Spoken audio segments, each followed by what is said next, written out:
Hey there, good evening. My name is Mindy Smith and I appreciate your time in hearing me this evening on these questions. I'm just going to read the questions and briefly explain my thought process and my answer. So to jump right in, my first question is, in a team situation, how do you make sure that others are on board with your proposals? And I would like to just share a brief story. Recently with my team, I was asked to co-author a proposal to remove our 3 vending machines that are in our fitness club facility as well as our childcare facility. And these 3 vending machines sold some content that was not so nutritional or healthy for us. And so this proposal had to be ran through our leadership and through our board of directors.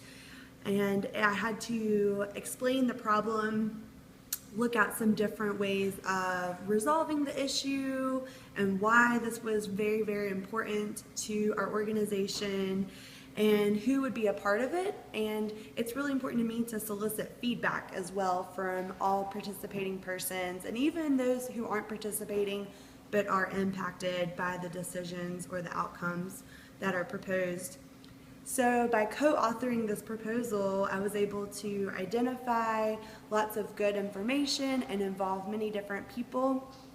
And here we are now with 2 new vending machines that provide about 3/4 healthy nutritional content and about 1/4 of yummy goodness that isn't so nutritional to kind of make that transition easy. So with that being said, I like to listen to everyone's feedback and weigh different options and outcomes. So question number 2, please describe a situation in which I have been able to successfully work with someone that I didn't necessarily like. Well, I can share about a couple of years ago, right after losing my father to cancer, after taking care of him for a year while still working and being a wife and all of that fun stuff, I was working as an independent contractor for IDAF Events, which is a local events company based here in Asheville.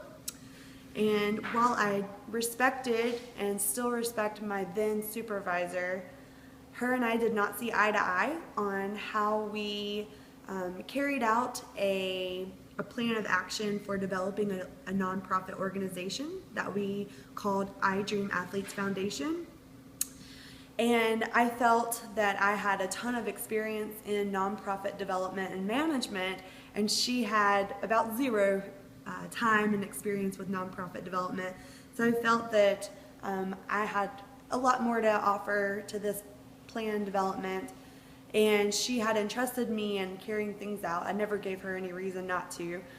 She was just one of those people who like to micromanage and be in on everything, which is fine.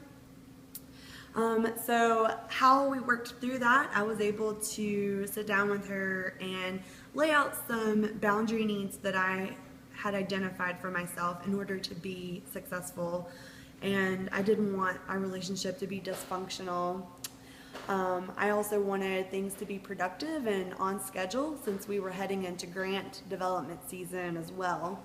So working through that and speaking with her and just laying things out on how her and I were both involved in that plan, I believe was very successful for someone that I didn't necessarily like 100%.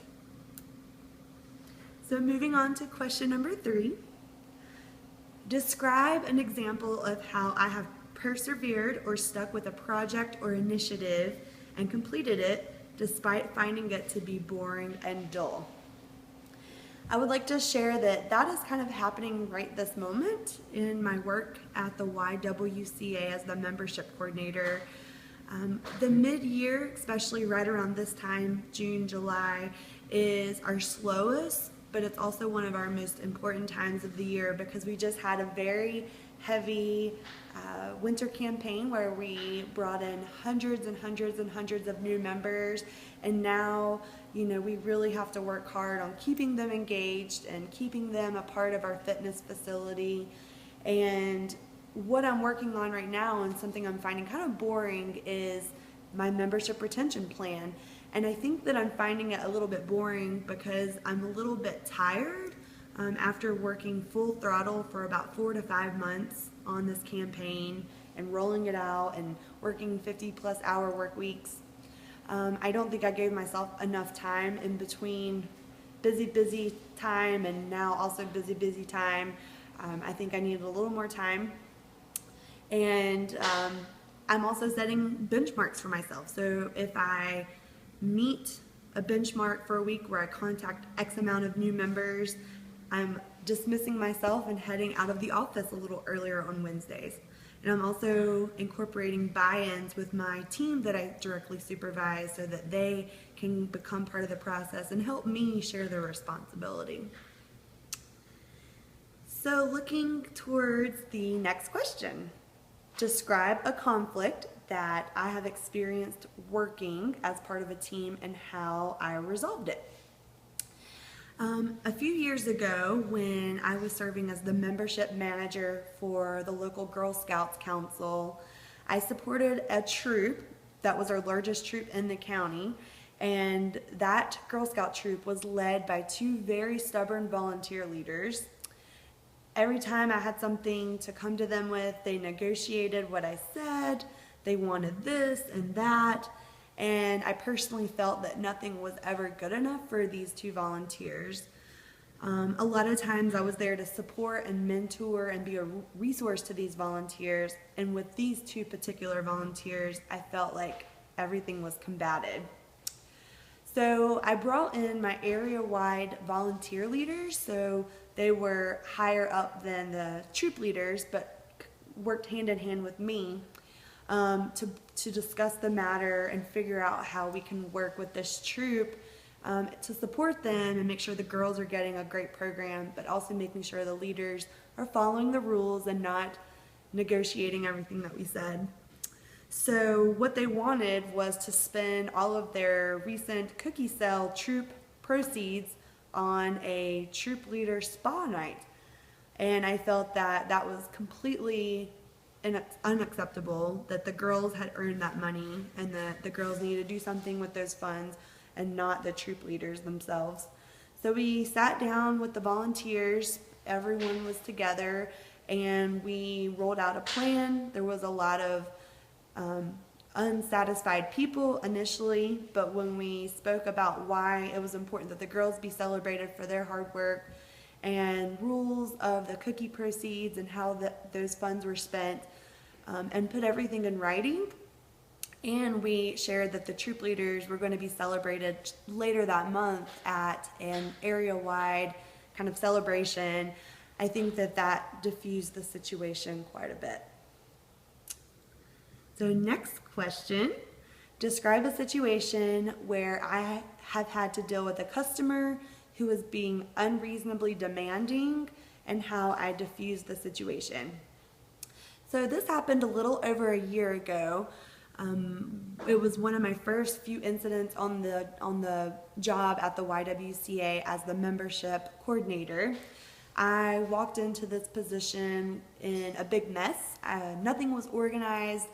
Membership records were all over the place. People were not being followed up with when they called or emailed or stopped in. And so there was a lot of distrust between my membership and my organization. So I really wanted to rectify that and get things back on track.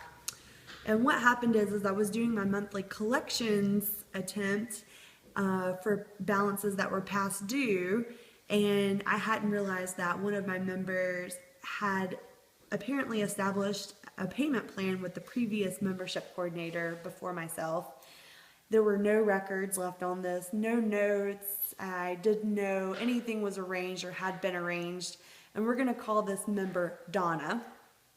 So I called Donna the day I was working on this project, and Donna had a past due balance of about $300 in membership fees.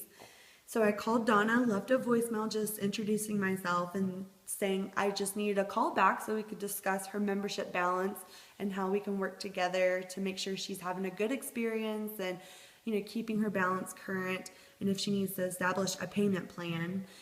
And rather than getting a phone call back, I got a storm in Donna to my office. I was not expecting it. She was very, very angry. She was borderline hostile. It took me a little while to basically calm her down. I just remained calm and very present, and I took notes because that helps me to really track what I'm doing and also make sure I don't speak. I let them speak. And so by hearing her out and me explaining, introducing myself first and foremost and explaining where I was coming from and that I had very little to no information on their arrangement, she was, she calmed down and we were able to establish a payment plan. I was even able to waive a couple of months of those membership dues because she was under the expectation that if she didn't come in and utilize her membership that she didn't have to pay. And so we just got some things in writing, and now I see Donna daily and everything's good. She's having a great productive workout routine and it makes me really, really happy. So why am I excited to be on Team Mastin? So I believe that the world can use many more Mastins. People who give good graces to others, and people who channel and exude positivity, people who are realistic and firm and responsible and empathetic and wholehearted. I want to be a part of something that shares these experiences with others, and I believe that by serving as your customer happiness and enrollment specialist, I can help to create those experiences for our guests. I like to share happy thoughts about my experiences and my growth, such as my recent ultra marathon of 75 miles about a month ago. Talk about a game changer of an experience for me. And I want to surround myself with colleagues, a part of your team, like this as well. So if you don't hire me, why do I think that will be? This was a really, really good and a really, really tough question for me to think about. And in fact, I thought about it all during my hula hooping class that I just had to attend because it was a launch. I don't think that you would hire me because I'm a perfectionist and I put a lot of pressure on both myself and my colleagues to do their very best and to be their very best. Oftentimes, this can come off as demeaning or competitive or perfection, which is unrealistic or sometimes fake. I strive for none of those things, but that's how it can come off. And the last question, what does the mission mean to me? Mastin's mission means that life has bumps and curves and turns, and a lot of times those are unexpected, but that's all a part of the ride. We can reshift those experiences into ones that challenge us to find peace and happiness. To let our soul shine, that is what this mission means to me. Thank you so much for your time. Have a good evening.